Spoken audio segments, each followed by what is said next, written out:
Hello everyone and welcome back to my channel. This is Glossy Philosophy. My name is Jansen Binman. Make sure that you are subscribed to this channel. Give this video a thumbs up because today we are doing a no makeup look. I'm walking you through all the easy steps to creating whatever kind of no makeup look you want. So stay tuned.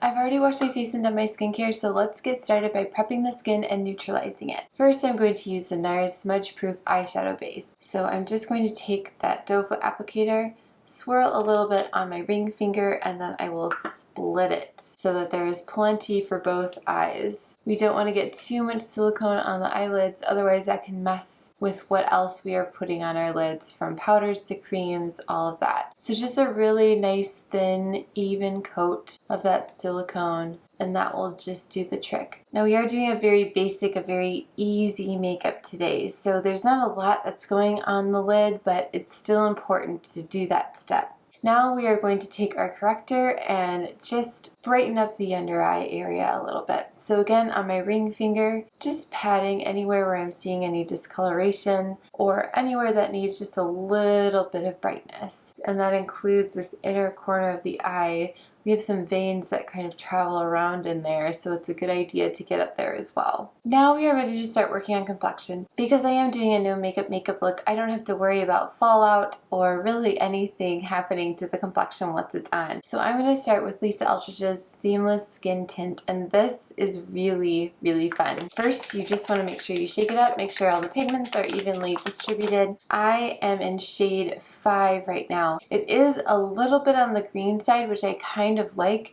because it neutralizes any discoloration or any redness that's peeking through. However, it does say on her website 3 shades that you can go with based on your foundation shade. So I'm just going to apply this with fingers, almost like I would a moisturizer, and there are lots of skin benefits in here. My skin always feels really good when I put this on, and I probably put on a little bit bigger than a pea size but smaller than a blueberry into my hand. It's so fast, so it's perfect for those family vacations or just those summer days when you have to get outside and enjoy life. It gives you a decent amount of coverage without feeling like foundation. So this is absolutely my summer go-to, unless I'm doing filming or if I'm going to be on stage or something like that. Maybe a special occasion where I need a little bit more of that foundation, but this is great for every day and such a treat to put on the skin. So now I'm going to go in with my concealer because again, we're not really doing anything with the eyes. I don't need that pop at the end, but I'm going to treat it just like I have with all the other doe foot applicators. I'm not going to put it directly on the skin. That always feels like a little bit too much to me. So I'm going to roll it onto my ring finger, split it, and just very gently pat that in. Again, getting up into those inner corners. I'm switching my fingers because sometimes your ring finger will become oversaturated, so it's a good idea to switch around your fingers. You can also grab something like Lisa's foundation brush and just gently pat the product in or do the painting motions. I like to do the painting motions when I'm blending out, and I like to do the tapping motions where I feel like I need just a little bit more coverage. So just kind of going around the face, making sure that everything's blended in. I am using a mirror that's pretty far off camera as kind of my main what's happening mirror. So we're just going to go quickly over everything and make sure that we don't have any telltale signs of something being on the skin. But you can see that the skin looks really healthy. It looks really great. You could stop your no makeup look right here. Maybe throw on a little gloss if you wanted to, maybe do your brows.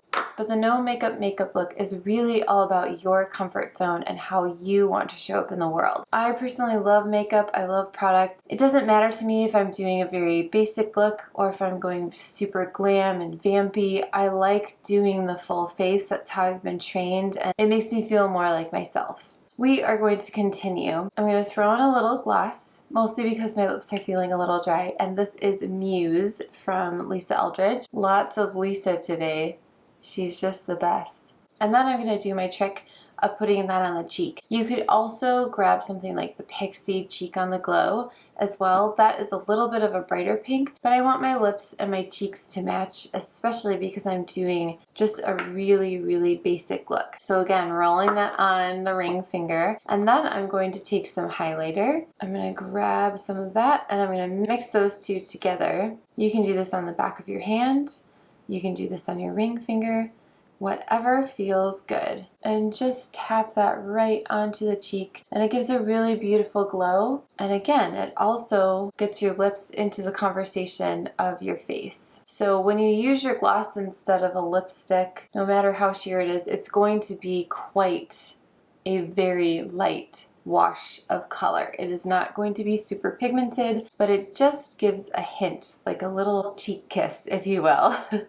So now we can move on to brows, and then we'll finish up with eyes. Going in with my Anastasia brow definer, and for this I am going to grab a little bit of a closer mirror so that I can see. We are doing a quick look, so I'm not going to bother brushing them down. I'm just filling in any gaps, making them a little bit thicker. As we age, our brows are one of the first things to kind of go. Aside from our neck, our hands, and I would say your forehead, show kind of like the first signs of aging. And just by filling in your brows a little bit, it just gives this look of youth and vitality. And who doesn't want that? So just very quickly going in the same direction that my hair is naturally growing, and I'm touching the skin and then I'm dragging. So I'm pretending like I'm just drawing in individual hairs. Now I used quite a bit of oil this morning in my skincare routine, so the oil has kind of infiltrated my brows, and that's totally fine. However,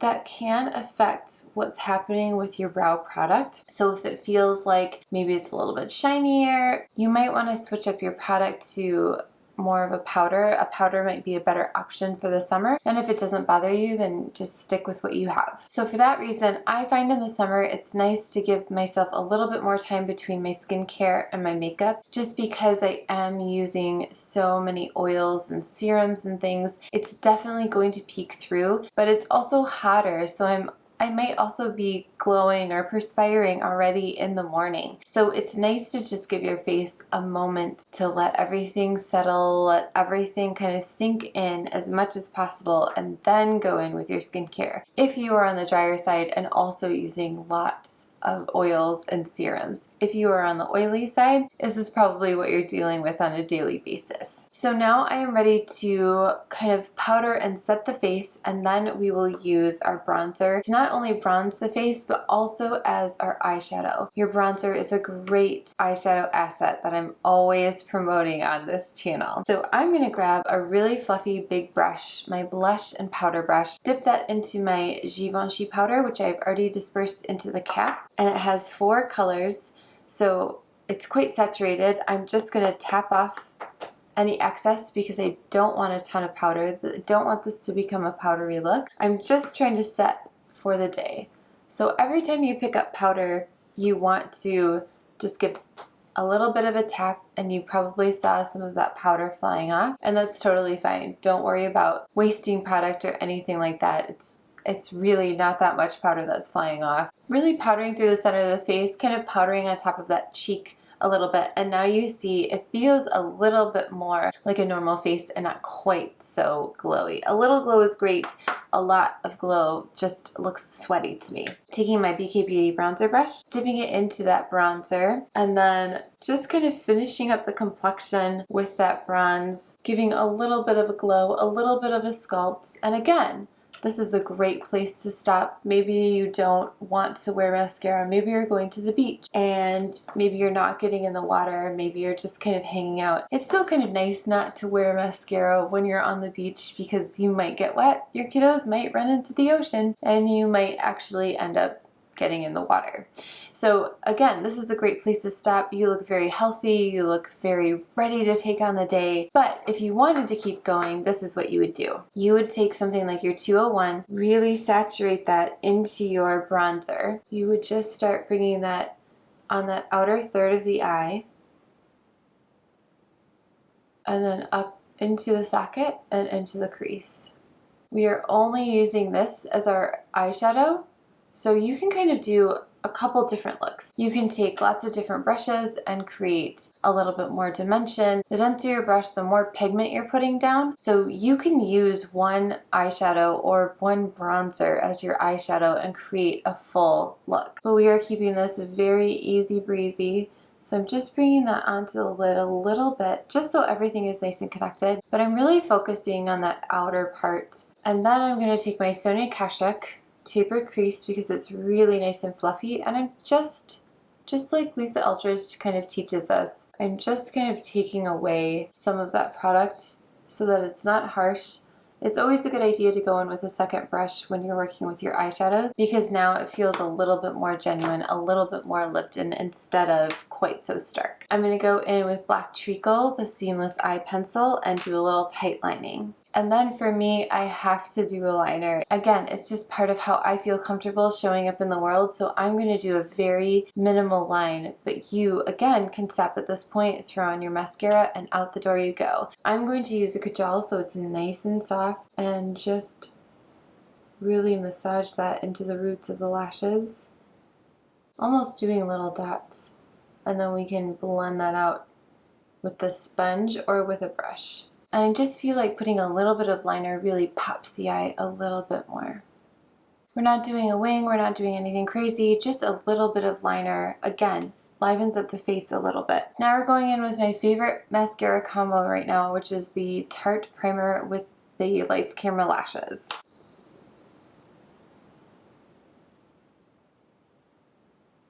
And that is the finished look. Thank you guys so much for watching this no makeup look. It's something that gets requested every once in a while, and I thought because we had just done our quick family getaway that this would be a great time to do another no makeup look. I hope you enjoy all your family travels and all your easy makeup applications. I do fashion videos every Wednesday, beauty videos every Friday, and I will see you very soon in the next one. Bye!